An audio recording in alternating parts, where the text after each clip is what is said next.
Reka nsubire ndabaramutse n'abaha n'ikaze mwese banywanyi bacu mubana natwe mu makuru n'ibiganiro dutambutsa kuri no mbonesha kure yacu kandi yanyu ya ECTV mbonesha kuri mwe rudende bashikiriza amakuru atandukanye abavugwa makuru avugwa muri politike nkuru zivugwa mu mutekano izivugwa mu butungane izivugwa mu butunzi ndetse n'ibindi byinshi biba vyagiye biratangazwa mu binyamakuru niba vyagarutswe cyane ku mbuga ngurukana bumenyi. Kano kanya kuri no genekerezo rya 21 z'ukwezi kwa gatandatu mwaka 2024 bazaniye amakuru yihuta cyane avugwa mu butegetsi vyakomeye cyane mu nama nshinga mateka ibintu ntivyoroshe ariko nanone bihangangiye mu butegetsi bwa CNDD-FDD vyatanguye kunyinyurana. Umuriro uriko uraka hagati y'umukuru w'inama nkenguza mateka Emmanuel Sinzohagera yahoze ari n'umwizigirwa akaba n'umunyabigega wa Petero Nkurunziza n'umushikiranganje wa mbere w'u Burundi General Ndakugarika Gervas Ndirakobuca muri kino gihe afite ubwoba bwinshi cyane ko umwanya n'umwanya ashobora kwisanga yakuwe mu mabanga ariko nanone ivyo bikaba biriko biraba mu gihe icuka atari ciza mu ndongozi. Perezida Ndayishimiye akaba afise ubwoba budasanzwe ko ibintu bishobora kumuhindukirana umwanya n'umwanya. Mu bategetsi hamaze gucikamwo imirwi ibiri, umurwi umwe ushigikiye Perezida Ndayishimiye uyundi nawo ukaba ushigikiye ko Perezida Ndayishimiye yokugwa mu mabanga gutyo agasubirizwa n'ushoboye gutwara igihugu. Abadashigikiye Perezida Ndayishimiye harimwo abahoze bavuga ko bari abatoni ku ntwara ya Petero Nkurunziza muri kino gihe bakaba babangamiwe cyane n'ubutegetsi bwa Perezida Ndayishimiye. Hari uyundi murwi kandi ushigikiwe na Perezida Ndayishimiye ushigikiye Perezida Ndayishimiye abo bakaba barimwo abo yashize mu mabanga mu gihe yaramaze gufata amabanga yo kurongora igihugu. Perezida Ndayishimiye akaba yari yegereje abizigirwa biwe kugira bamufashe gusambura systeme yari yarubatswe na Petero Nkurunziza cancane akarwiwe avuga ko kasambuye igihugu. Ako karwi kakaba kiganjemwo cane abari bamufashije kuronka ikiringo kigira gatatu. Abo bakaba barimwo n'umukuru w'ibiro vy'igisirikare General Prime Niyongabo yahawe amabanga. General Prime Niyongabo akaba yaragizwe umukuru w'ibiro vy'igisirikare c'u Burundi, bamwe bakavuga ko aragashimwe yahawe na Petero Nkurunziza. Abo bose rero bakaba bari mu runani ruvuga ko rugwanya Perezida Ndayishimiye ariko nanone Ndayishimiye nawe akaba afise abandi bamuyoboka. Ico bikoze abavyihweza bakurikiranira hagufi vya politike y'u Burundi babona ko Perezida Ndayishimiye abamushigikiye atangovu bafise ugereranije n'abashigikiye ko yova ku butegetsi. Murano makuru turaza kubigarukako. Ukunyinyurana kwa Ndakugarika ndetse n'umukuru w'inama nkenguza amateka Emmanuel Sinzohagera ko bagufatiye kuki. Mu misi heze twababwiye ko ikibazo c'igitoro cateje ibibazo kandi nkuko namwebwe nyene bari mu gihugu mubibona ibintu vyunyutse ahako igihugu gitorera umuti bibazo vy'igitoro ahubwo abategetsi babandanya gusubiranamwo. Ko gusubiranamwo rero abanyagihugu bakubonamwo ukunanirwa gukomeye cane kwaba barongoye, bakabona ko izo ndongozi nshasha zamaze kunanirwa kandi uko kunanirwa bikaba bibonekera mu bisata nka byose by'ubuzima bw'igihugu. Bamwe ati none harindiriwe iki kugira iyo leta itanga imihoho ko yamaze kunanirwa gutwara igihugu.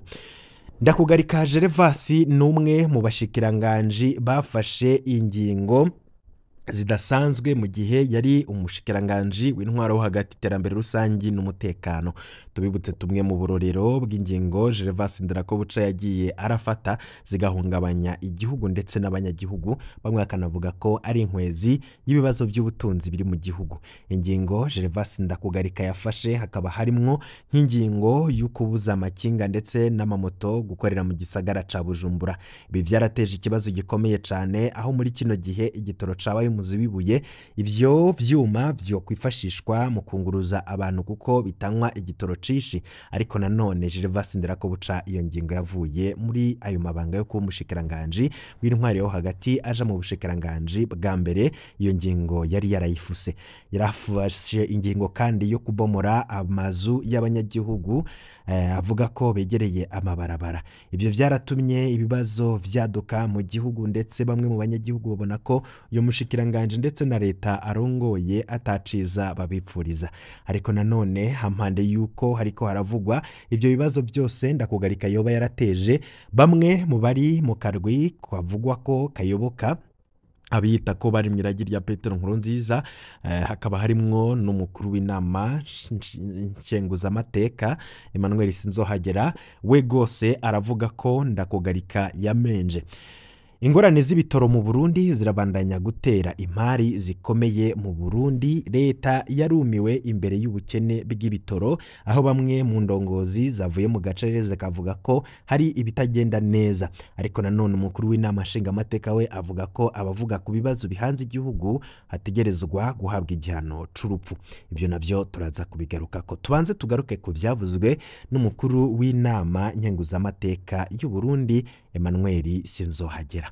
Umukuru w'inama nkenguzamateka yasavye abashikiranganje b'intwaro yo hagati mu gihugu ngo gusubira kwemerera uruja n'uruza rw'amapikipiki hagati mu gisagara ca Bujumbura, umugwa mukuru w'ubutunzi, ngo mu ntumbero yo gufasha abanyagisagara kwiyunguruza.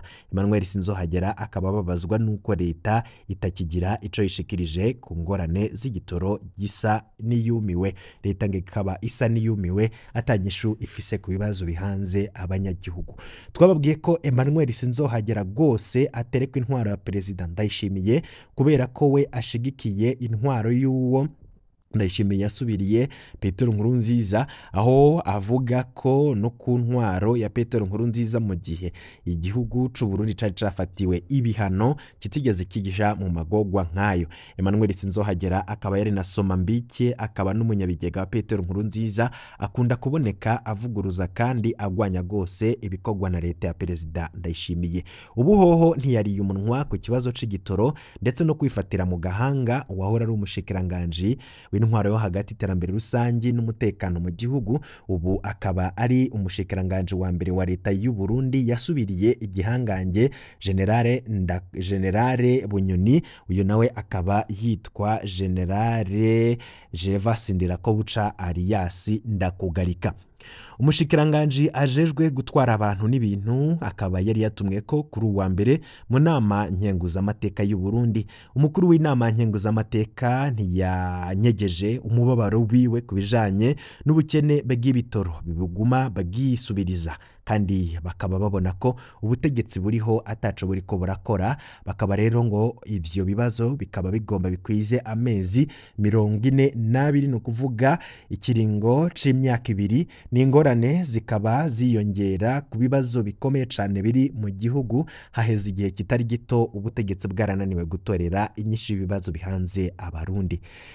Emmanuel Sinzohagera ntarya umunwa, ati ubu baraduza ibiciro vyo kwiyunguruza uko bishakiye atawuvuga ikintu na kimwe. Namwe nk'umushikiranganje umengo mwarumiwe, nta bushobozi mu gifise bwo kuraba uko ibiciro vyo kwiyunguruza vyifashe. Igiciro cyo kwiyunguruza i Bujumbura ubu ni 2500, yashinzwe na leta na 650.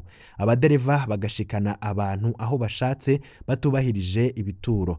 Ubu muri tagisi barihisha 30,000.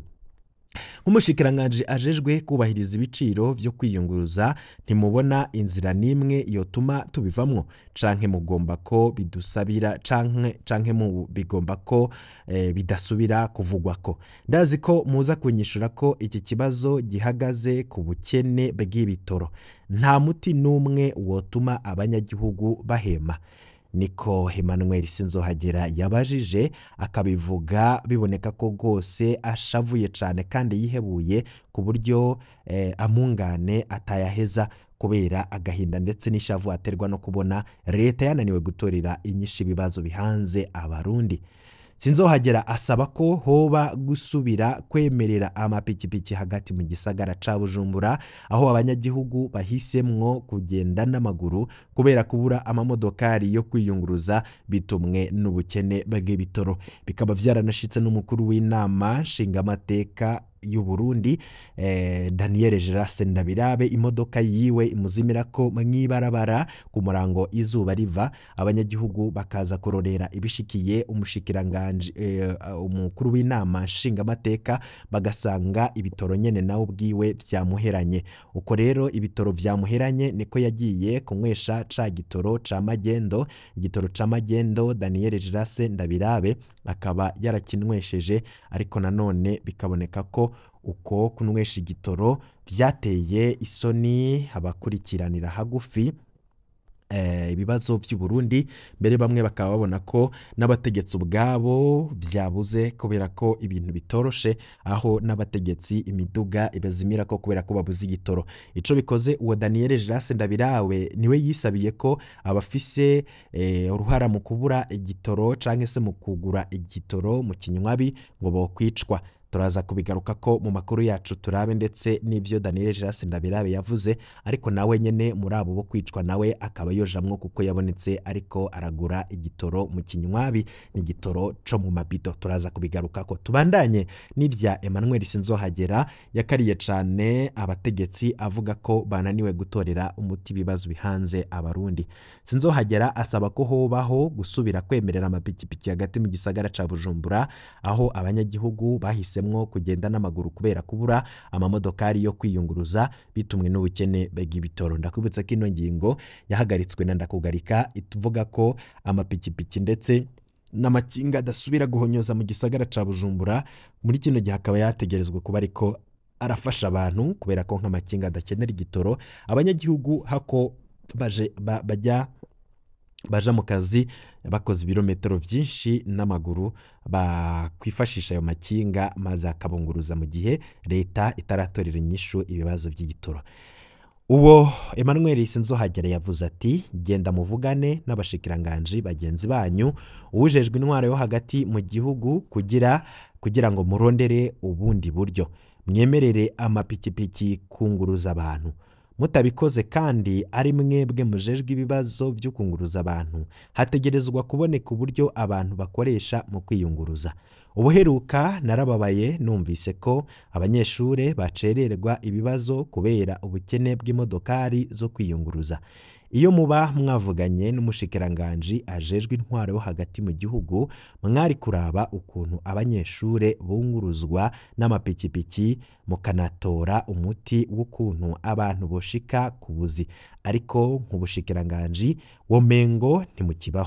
ntimukivuga ku ngorane z'ibitoro umengo mwarumiwe kuri ico kibazo ninde azokwishura ku bibazo vyacu umuti uzova hehe bizoherera hehe niko Emmanuel Sinzohagera yasubiriye kugaragaza umubabaro abakoresha imbuga ngurukana bumenyi benshi barashimye amajambo y'umukuru w'inama nshingamateka y'u Burundi abandi babona ko ari amakinga ahubwo yategerezwa guhabwa uruhusha rwo gushika hagati mu gisagara ca Bujumbura kuko amapikipiki nayo nyene anywa ibitoro amapikipiki yankiwe gushika hagati mu gisagara n'umushikiranganje wa mbere w'u Burundi Gervais Ndirakobuca muri 2022 ico gihe akaba yari umushikiranganje w'intwaro hagati mu gihugu n'umutekano mu ndwiheze umukuru w'inama nshingamateka y'u Burundi Daniel Gerase Ndabirabe yaragabishije ko hashobora kugaruka igihano co gupfa ku bantu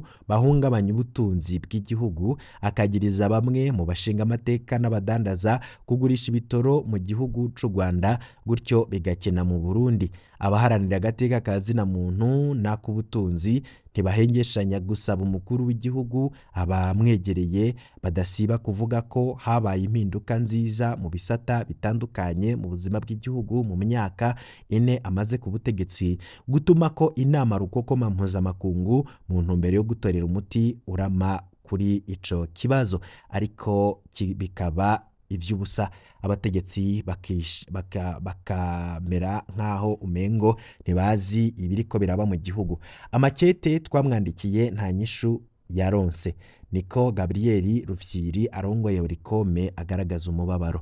Abasesanguzi bo mu gihugu na mvamakungu bahuriza ku kintu kimwe ko Uburundi buriko buraca mu bihe bidasanzwe mu bijanye n'ubutunzi, ariko umukuru w'igihugu Evariste Ndayishimiye akaba yatangaje ku wa 8 Ruheshi mu gihe hahimbazwa umunsi wahariwe wamusubiriye Pierre Nkurunziza ko Uburundi butari bwigere bugira umunezero nk'uwo bufise muri kino gihe ku ntwaro yiwe. Ibi bintu birababaje cyane kandi birateye agahinda. Biboneka ko abarundi rwose atabutegetsi bafise, atandongozi bafise, kandi atawugiye kubakura muri ano magorwa barimwo mu gihe ubutegetsi butoba buhindutse. Perezida Ndayishimiye we avuga ko abarundi ngari ntashima, nk'uko umukuru w'igihugu Evariste Ndayishimiye yatangaje kuri uwa gatatu ko abarundi ari ntashima, yanka kwemera ko afise uruhara mu ikena ry'igitoro, avuga ko ari ingorane isangiwe na bose. Mu ijambo yashikirije abarundi kuri uwo munsi arumanije imyaka 4 ariko ubutegetsi, Ndayishimiye yagirije abarundi kugomba kurongera vyose umwanya umwe. Ico bikoze bamwe n'abandi bavuga ko Perezida Ndayishimiye yabeshe gose ko ivyo avuga atari ukuri, kuko ngo igitoro, ibibazo by'ibitoro atari ingorane isangiwe na bose, kubera ko nko mu bindi bihugu bibanyi ibitoro ari nywa nawe, ariko nanone mu Burundi bikaba vyarabaye ingorane ikomeye cane. Umukuru w'igihugu yavuze mu Kirundi gusa, ururimi kavukire rwo mu Burundi, mu ijambo ryashikirijwe ku radio n'imboneshakure y'igihugu RTNB, rinashikirizwa ku zindi samirizi zo mu gihugu. Muri iryo jambo ry'iminota 27 Evariste Ndayishimiye yagarutse ku vyo yari yemeye mu gihe cyo kwiyamamaza. Kubwiwe akababona ko yabishikije, akavuga ko atahaye agaciro k'imyidogo y'abarongoye. Ati ikindyohera ubu nuko mu mirya ikindyohera ubu nuko mu myidogo abantu bavuga bati dukeneye iki, ariko ntibavuga bati turabuze amafaranga yo kugura ico kidandazwa, babuzwe kandi ico kidandazwa sico mu Burundi, kiva hanze y'igihugu. Niko yatangaje. Yaragirije ati ubu Murundi wese agomba kurongera vyose umwanya umwe, nico gituma twoshobora kuvuga ko abarundi ari ntashima. Kubwo umukuru w'igihugu c'u Burundi, abarundi ngo bariko barubaka amazu meza, bambara ivyambarwa vyiza kandi barafungura bagahaga. Ivyo bivurwa na Perezida Ndayishimiye mu gihe abarundi bo bavuga ko ivyo ariko aravuga ari we yivuga nyene, atavuga abarundi bose. Kubijanye n'ivyo vyo gufungura neza, niwe avuga ko ibigega vyiwe vyuzuye amatoni n'amatoni y'ibifungurwa.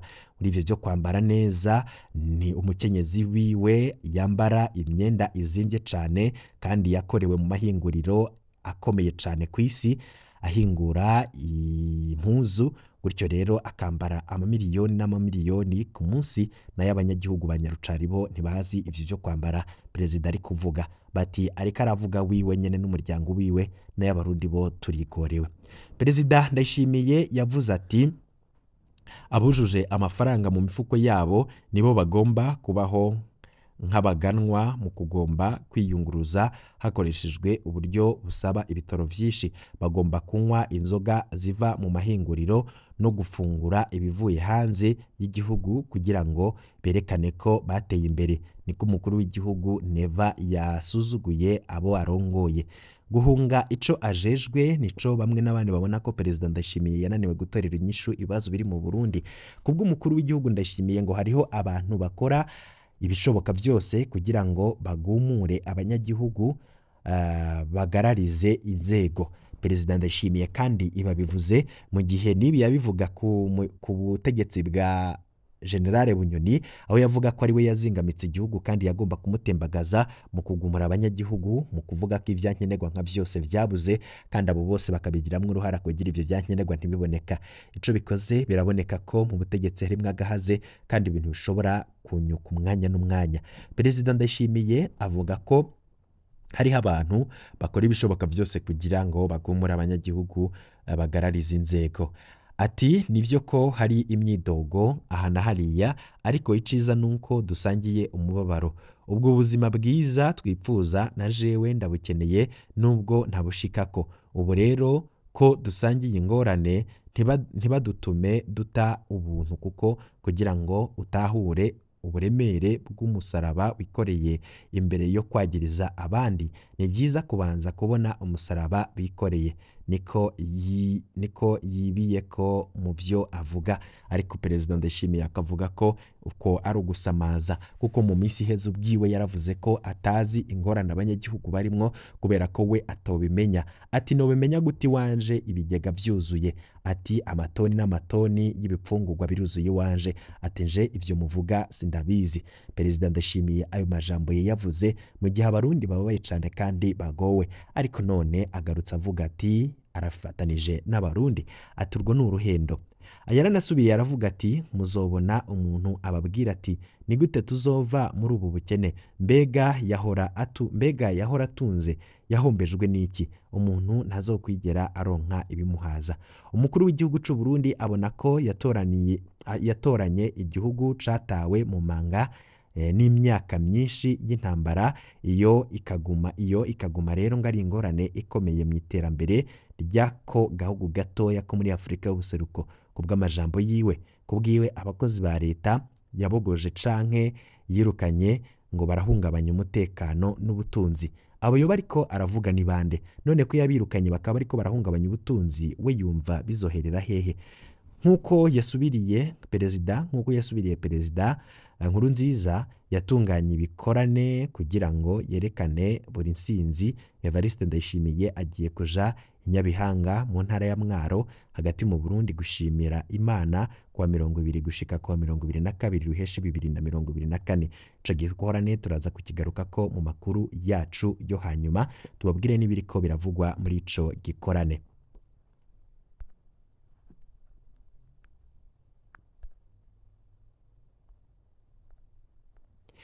Twari twababwiye ko tuza kugaruka ku zindi nkuru zivugwa, ni inkuru zivugwa cane mu butegetsi ariko nanone amakuru menshi mutabwirwa, ayo abarundi batamenya. Twabwiye ko inzira ikirasha mu kanya gatoya cane turaza kubashikiriza izindi nkuru nyinshi ziriko ziravugwa, aho tuza kubabwira amakuru adasanzwe ndetse n'ivyo tutababwiye mu mfunyapfunyo muraza kubikurikira mu idonido. Cyonda kuri subscribe kugira uze gushikirwa n'amakuru yacu. Nakwibutse ko ntandi ushobora kuronka amakuru mwene nk'aya atari kuri ino chaîne yacu ya YouTube yitwa ICTV bashikiriza amakuru atandukanye. Ni ngaha dusoreje amakuru twari twabateguriye, ariko mu kanya gato cane uhejeje gusangiza abagenzi bawe zino nkuru uraronka notification ko duhejeje gushirako bishasha andi makuru yihuta cane kandi amakuru ateye ubwoba, ibintu bishobora kuza kumera nabi umwanya n'umwanya mu gihugu.